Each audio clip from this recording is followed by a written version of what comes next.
सुप्रभात, नमस्कार, स्वागत है आप सभी का। आप देख रहे हैं सुबह 9 बजे। मैं हूं प्रीति सिंह। बुलेटिन में खास नजर रहेगी हर बड़ी और अहम खबर पर। कोरोना संकट के बीच संसद के आगामी मानसून सत्र को लेकर तैयारियां चल रही हैं। राज्यसभा के सभापति एम वेंकैया नायडू ने मानसून सत्र के लिए की जा रही तैयारियों की समीक्षा की और कई सुझाव दिए। वहीं लोकसभा अध्यक्ष ओम बिरला ने भी संसद की मानसून सत्र की तैयारियों को लेकर अहम बैठक की और कहा है कि आगामी मानसून सत्र के दौरान संसद की कार्यवाही को बिना किसी रुकावट के चलाना सबसे पहली प्राथमिकता है। एक तरफ जहां मानसून सत्र की तैयारियां अंतिम चरण में है, वहीं संसदीय समितियों की बैठकें भी लगातार जारी हैं। आज 3 महत्वपूर्ण समितियों की बैठक होनी है और इन समितियों की बैठकों का पूरा लेखा जोखा हम पेश करेंगे। साथ ही प्रधानमंत्री नरेंद्र मोदी ने रक्षा विनिर्माण में आत्मनिर्भर भारत विषय पर आयोजित वेबिनार में भारतीय रक्षा क्षेत्र को आत्मनिर्भर बनाने पर फिर जोर दिया है। इसके अलावा वित्त मंत्री निर्मला सीतारमण की अध्यक्षता में जीएसटी काउंसिल की 41वीं बैठक में राज्यों के राजस्व में होने वाली कमी की भरपाई के लिए दिए जाने वाले मुआवजे को लेकर चर्चा हुई है। विस्तार से खबर भी दिखाएंगे। साथ ही कोरोना से जुड़ा हर बड़ा अपडेट शामिल होगा। मौसम का हाल पर भी बात करेंगे। आइए विस्तार से शुरू करते हैं खबरों का सिलसिला।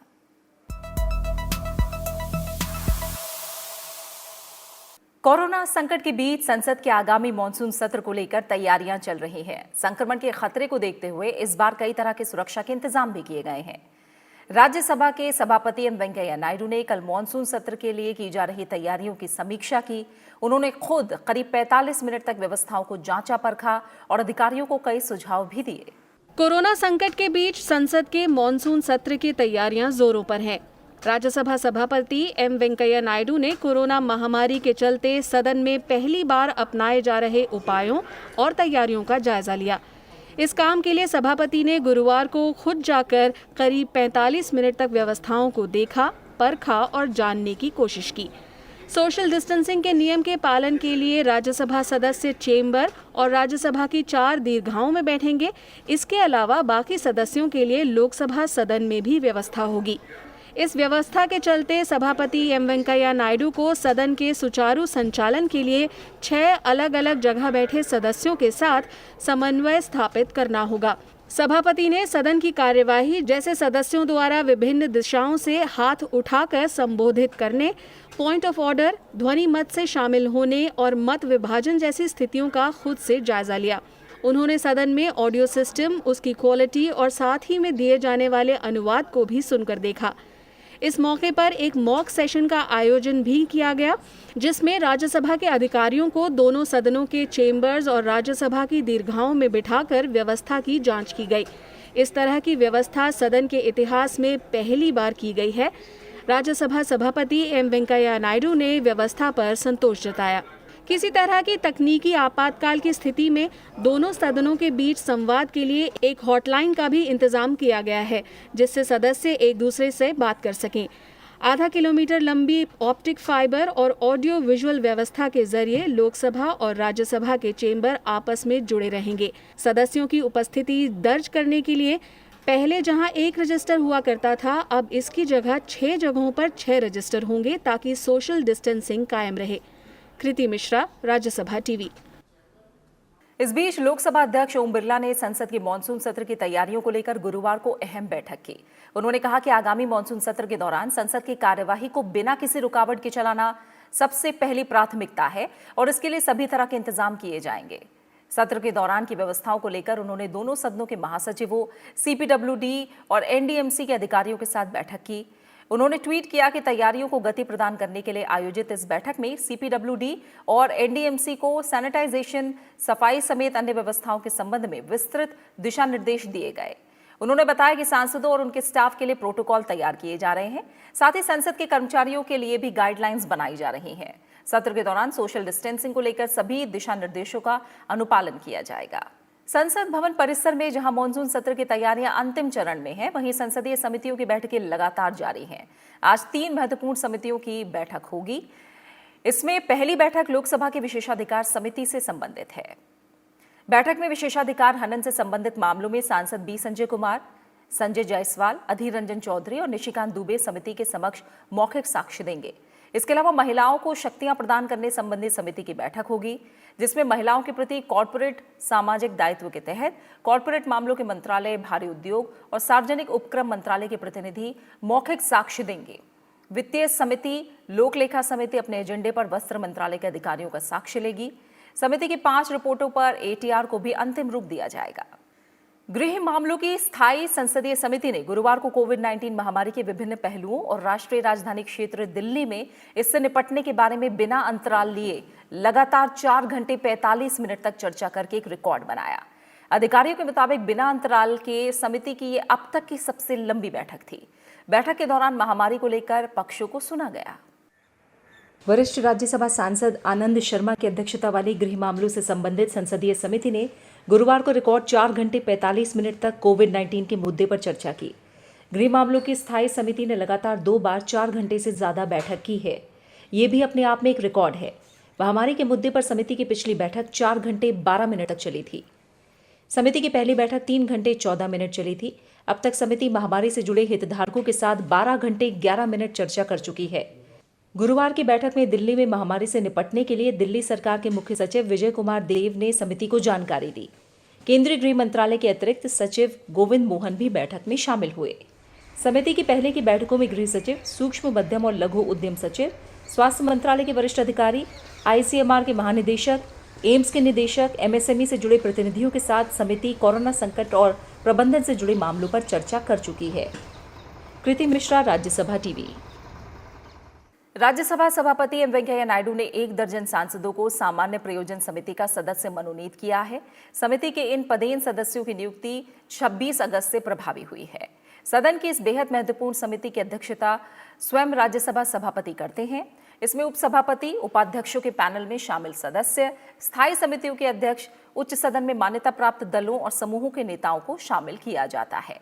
सभापति की ओर से समय समय पर तय सभा से संबंधित विषयों पर ये समिति विचार करके सलाह देती है। सभा के प्रबंध संबंधी समितियों में ये काफी अहम मानी जाती है। राज्यसभा के नियमों में प्रस्तावित बदलाव से संबंधित रिपोर्ट पर भी इसी साल सामान्य प्रयोजन समिति में सभापति की अध्यक्षता में एक दौर का गहन विचार हो चुका है। राज्यसभा सभापति ने उच्च सदन की बेहद अहम सामान्य प्रयोजन समिति में 1 दर्जन सांसदों को सदस्य के रूप में मनोनीत किया है। इनमें सदन में उपाध्यक्षों के पैनल में शामिल सांसद भुवनेश्वर कलिता, वंदना चौहान, सुरेंद्र सिंह नागर, डॉक्टर एल हनुमंतैया और डॉक्टर सस्मित पात्रा शामिल हैं।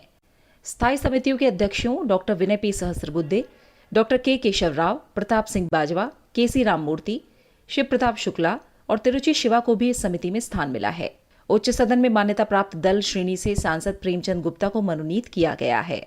समिति का पुनर्गठन 15 नवंबर 2019 को किया गया था। इसमें नेता सदन थावरचंद गहलोत, नेता विपक्ष गुलाम नबी आजाद के अलावा वी विजयसाई रेड्डी, राम गोपाल यादव, आनंद शर्मा, भूपेंद्र यादव, जयराम रमेश, ओपी माथुर, सतीश मिश्रा, स्वपन दास गुप्ता और सुखेंदु शेखर राय जैसे नेता शामिल हैं। समिति में बीच में कई सांसदों का कार्यकाल पूरा होने के चलते रिक्तियां हो गई थी, जिन्हें भर दिया गया है। संविधान के अनुच्छेद 118(1) के तहत संसद के दोनों सदनों को नियम और प्रक्रिया तय करने की शक्तियां हैं। 1952 में अस्तित्व में आने के बाद नए नियम बनने तक उच्च सदन लेजिस्लेटिव काउंसिल के नियमों से चला। फिर समितियां बनाकर व्यापक विचार के बाद राज्यसभा ने जो नियम बनाए वो 1 जुलाई 1964 से प्रभावी हुए। बाद में समय समय पर सामान्य प्रयोजन समिति ने 13 रिपोर्ट दी, जिनके आधार पर नियमों में बदलाव हुए। हालांकि ये बदलाव सीमित आधार पर थे, लेकिन पहली बार व्यापक बदलाव की जो पहल की गई है उसमें इस समिति और फिर सदन की सबसे अहम भूमिका होगी। अरविंद कुमार सिंह के साथ bureau report, Rajya Sabha TV. Punjab विधानसभा का 1 दिवसीय संक्षिप्त सत्र आज कोविड-19 महामारी के मद्देनजर सख्त नियमों के साथ आयोजित किया जाएगा। सत्र से पहले अब तक 4 मंत्री सहित कुल 30 विधायक कोरोना वायरस से संक्रमित हुए हैं, जिनमें से कुछ संक्रमण मुक्त हो चुके हैं। मुख्यमंत्री अमरिंदर सिंह ने संक्रमित विधायकों के संपर्क में आए विधायकों से 1 दिवसीय विधानसभा सत्र में शामिल होने से बचने की अपील की है। पंजाब विधानसभा के अध्यक्ष राणा के पी सिंह ने कहा कि जो विधायक कोविड-19 पॉजिटिव सहकर्मियों के संपर्क में आए हैं वो सत्र में शामिल नहीं होंगे।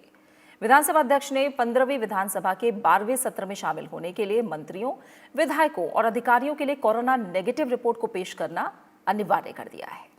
प्रधानमंत्री नरेंद्र मोदी ने कहा है कि सरकार देश में रक्षा उत्पादों के विनिर्माण को बढ़ावा देने के लिए प्रतिबद्ध है। रक्षा विनिर्माण में आत्मनिर्भर भारत विषय पर आयोजित वेबिनार में प्रधानमंत्री ने भारतीय रक्षा क्षेत्र को आत्मनिर्भर बनाने पर फिर जोर दिया है। उन्होंने कहा कि नई प्रौद्योगिकी का विकास करने और रक्षा क्षेत्र में निजी भागीदारी को बड़ी भूमिका देने के प्रयास किए जा रहे हैं। प्रधानमंत्री नरेंद्र मोदी ने रक्षा क्षेत्र को आत्मनिर्भर बनाने के लिए केंद्र सरकार की प्रतिबद्धता दोहराई है। प्रधानमंत्री ने गुरुवार को वीडियो कॉन्फ्रेंस के जरिए आत्मनिर्भर भारत रक्षा उद्योग पर एक वेबिनार को संबोधित किया। उन्होंने कहा कि आत्मनिर्भर भारत में सेना के तीनों अंगों का सहयोग और देश में उद्योगों को बढ़ावा देने के लिए कई कदम उठाए गए हैं।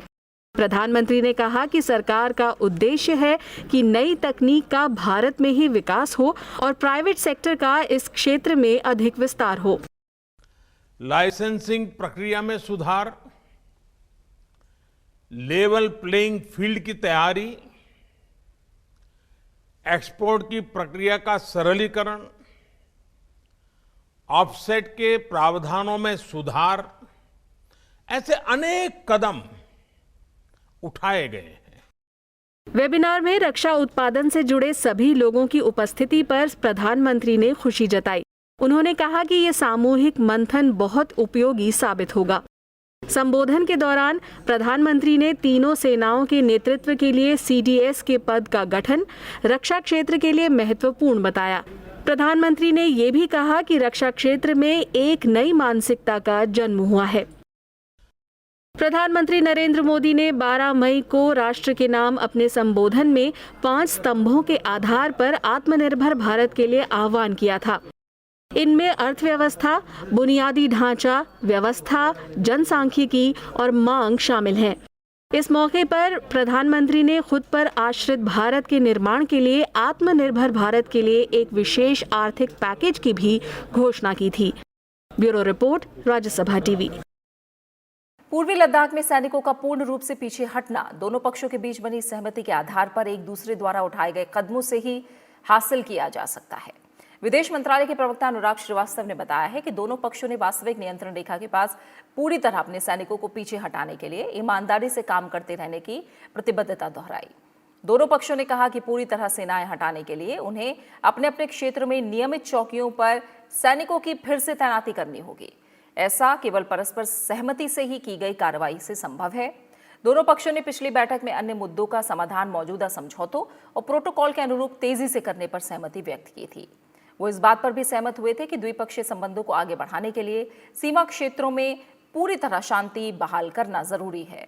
वो राजनयिक और सैन्य माध्यमों के जरिए बातचीत जारी रखने पर भी सहमत हुए थे। The two sides have agreed to resolve the outstanding issues in an expeditious manner and in accordance with existing agreements and protocols. Both sides also agree that full restoration of peace and tranquility in the border areas would be essential for the overall development of bilateral relations. The two sides had also agreed to continue their engagements both through diplomatic and military channels. वित्त मंत्री निर्मला सीतारमण की अध्यक्षता में GST council की 41वीं बैठक में राज्यों के राजस्व में होने वाली कमी की भरपाई के लिए दिए जाने वाले मुआवजे को लेकर चर्चा हुई। केंद्र ने जीएसटी राजस्व कमी की भरपाई के लिए राज्यों के सामने 2 विकल्प रखे। इन विकल्पों के तहत केंद्र सरकार राज्यों को भारतीय रिजर्व बैंक से आसान शर्तों पर कर्ज लेने में सहायता देगी। वित्त मंत्री निर्मला सीतारमण ने गुरुवार को कहा कि कोरोना वायरस महामारी ने जीएसटी कलेक्शन पर काफी बुरा असर डाला है। बैठक में जीएसटी के मुआवजे पर मंथन हुआ और इसके बाद वित्त मंत्री ने राज्यों को 2 विकल्प दिए हैं। This year it's already 2 bi-monthlies are delayed, but as soon as this arrangement is agreed upon by the council, we can proceed fast and clear these dues and also take care of the rest of this financial year. We have very clearly said we want this to be only for this year, and early April 2021, the council should again look at this situation and then take a call for the 5th year in the transition 5 years. So this will be sent to the states will look at it, and then after 7 full working days they'll come back to us. केंद्र सरकार GST मुआवजे के तौर पर राज्यों को वित्त वर्ष 2019-20 में 1.65 लाख करोड़ रुपए से अधिक जारी कर चुकी है। राज्यों ने विकल्प पर विचार करने के लिए 7 कार्यकारी दिन की मांग की है। एक बार किसी भी विकल्प को लेकर केंद्र और राज्य के बीच सहमति बन जाती है तो इस दिशा में तेजी से काम हो पाएगा। कृति मिश्रा, राज्यसभा टीवी। केंद्र सरकार के वित्तीय समावेश कार्यक्रम प्रधानमंत्री जनधन योजना को आज 6 साल पूरे हो गए हैं। 6 साल पूरा होने के बाद दुनिया के सबसे बड़ी वित्तीय समावेशी कार्यक्रम के तहत अहम पड़ाव हासिल कर लिया गया है। योजना के तहत खोले गए कुल खातों की संख्या 40 करोड़ के पार निकल गई है, जिनमें 50% से ज्यादा महिलाएं हैं, जबकि इन खातों में जमा राशि 1,30,000 करोड़ रुपए से अधिक हो गई। पीएमजेडीवाई के तहत खोले जाने वाले जनधन खाते बुनियादी बचत बैंक खाते हैं। योजना की सफलता के लिए सरकार ने 28 अगस्त 2018 के बाद खोले जाने वाले ऐसे जनधन खातों के साथ दुर्घटना बीमा राशि को बढ़ाकर 2 लाख रुपए कर दिया, जो कि पहले 1 लाख रुपए रखी गई। योजना का शुभारंभ 28 अगस्त 2014 को किया गया था। हालांकि 15 अगस्त 2014 को प्रधानमंत्री नरेंद्र मोदी ने स्वतंत्रता दिवस के मौके पर अपने पहले संबोधन में लाल किले की प्राचीर से इस योजना का ऐलान किया था। सुबह 9 बजे में खबरों का सिलसिला लगातार जारी है। हम लौट रहे हैं एक छोटे से ब्रेक के बाद।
ब्रेक के बाद आपका स्वागत है। आइए खबरों के सिलसिले को आगे बढ़ाते हैं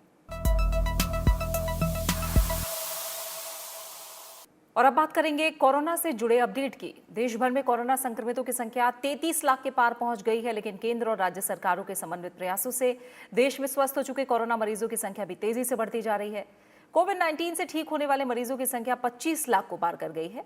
गुरुवार को जारी आंकड़ों के मुताबिक देश में एक ही दिन में 56,000 से ज्यादा लोगों के ठीक होने के साथ ही इस बीमारी से ठीक होने की दर भी 76.24% तक पहुंच गई है। कोरोना मरीजों के ठीक होने की रिकॉर्ड संख्या से सक्रिय मामलों की संख्या में कमी आई है और ये सिर्फ 21.93% रह गई है।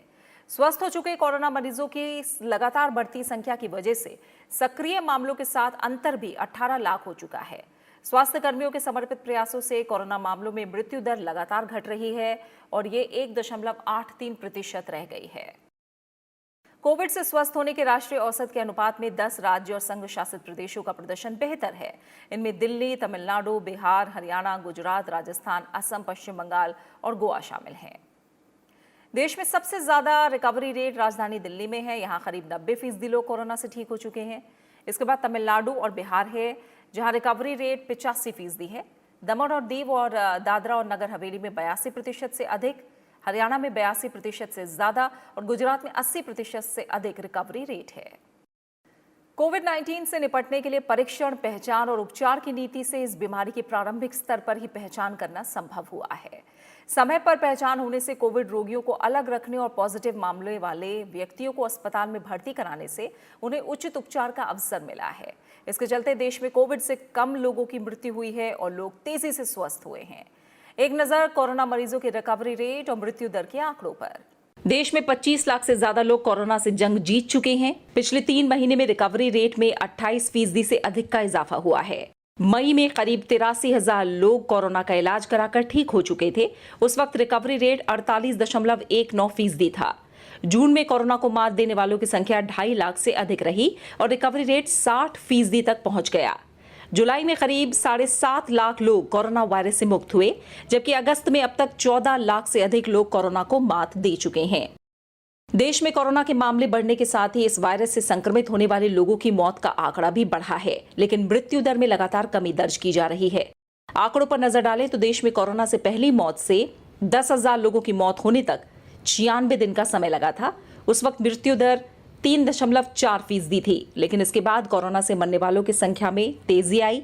20 दिन में और 10,000 लोगों की जान इस खतरनाक वायरस की वजह से चली गई।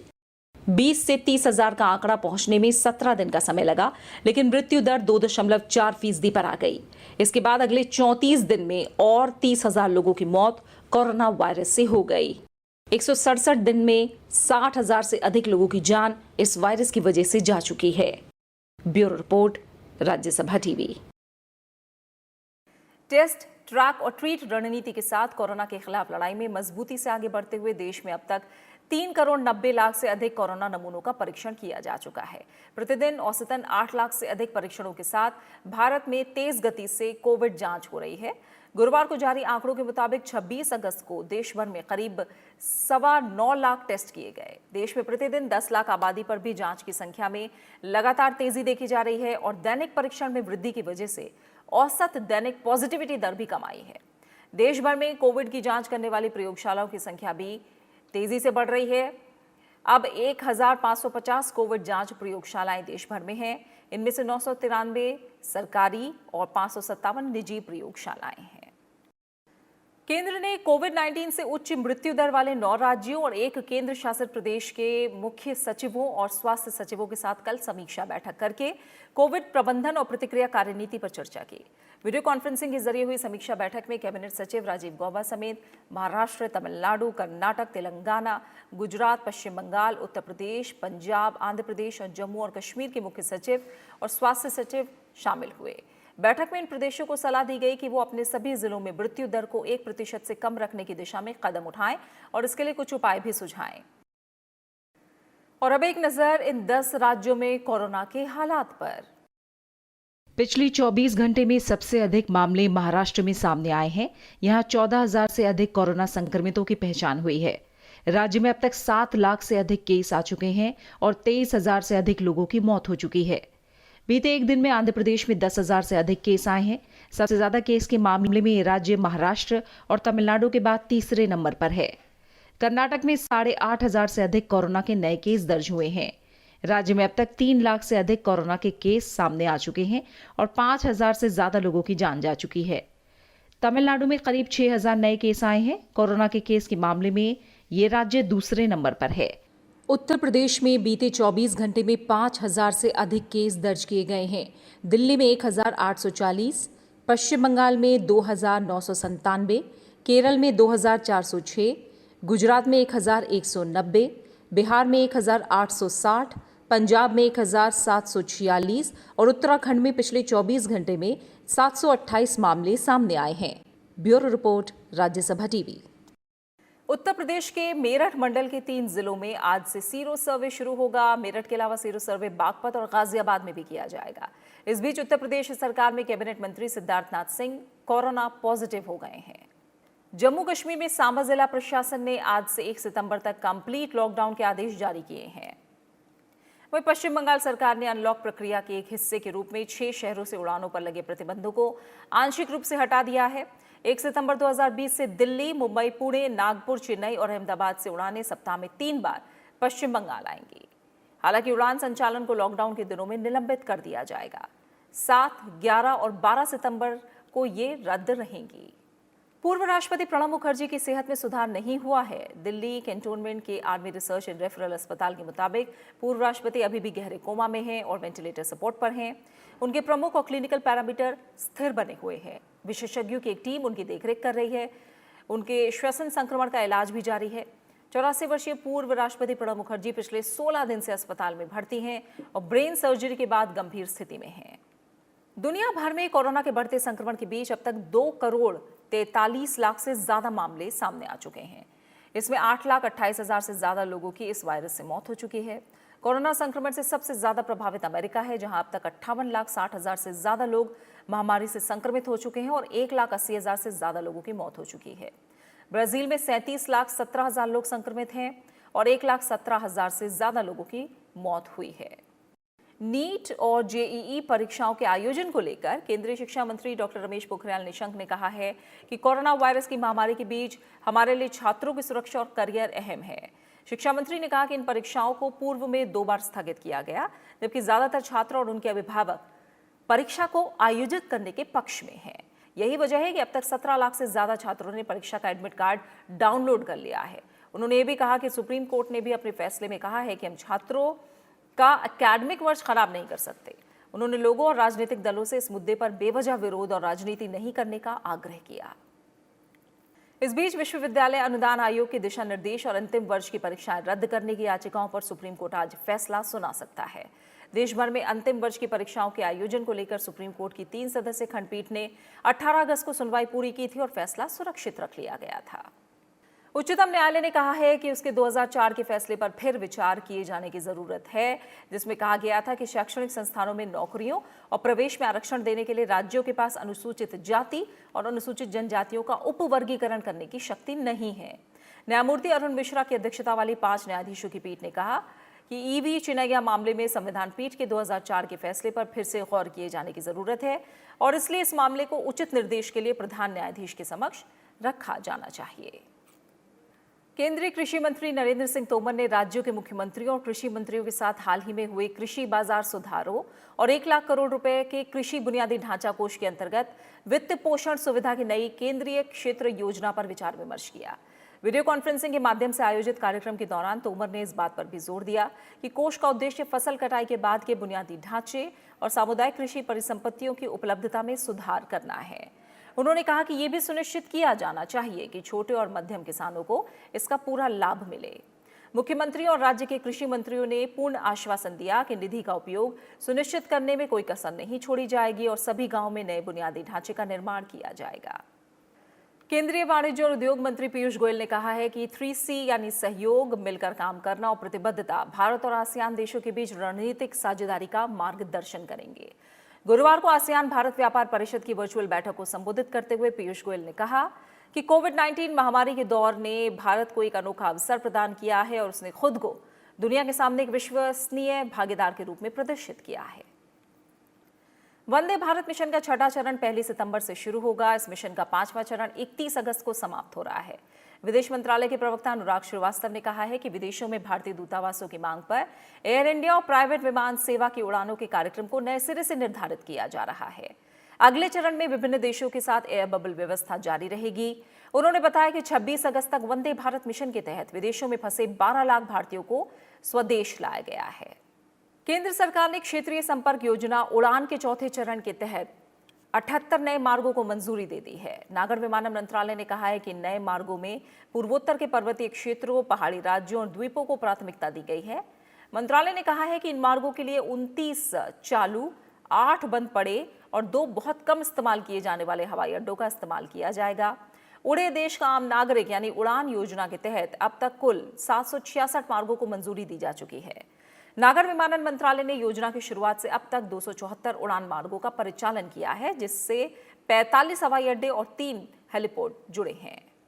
वरिष्ठ कांग्रेस के नेता गुलाम नबी आजाद ने कहा है कि कांग्रेस कार्य समिति और राज्य प्रमुखों, जिला अध्यक्षों, ब्लॉक अध्यक्षों के प्रमुख संगठनात्मक पदों के लिए चुनाव होने चाहिए।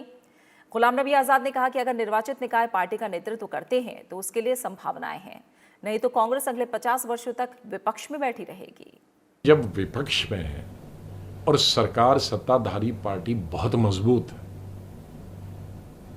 उनके पास पावर भी है, सेंटर में है, स्टेट में है, उनके पास संगठन भी मजबूत है, एक संगठन ही 40-45 संगठन है, उनके पास संख्या भी है, उन्होंने वोट बेस भी बहुत बढ़ाया है। तो अगर मेरी पार्टी को 50 साल विपक्ष में बैठना है तो कोई इलेक्शन की जरूरत नहीं है। कश्मीर के ऐतिहासिक मुगल रोड का अब जीर्णोद्धार किया जाएगा। उपराज्यपाल मनोज सिन्हा की अध्यक्षता में हुई प्रशासनिक परिषद की बैठक में मुगल रोड के उन्नयन, सुधार और पुनरुत्थान को मंजूरी दी गई। 84.11 किलोमीटर लंबी सड़क पर कुल अनुमानित लागत 47 करोड़ 41 लाख रुपए आएगी।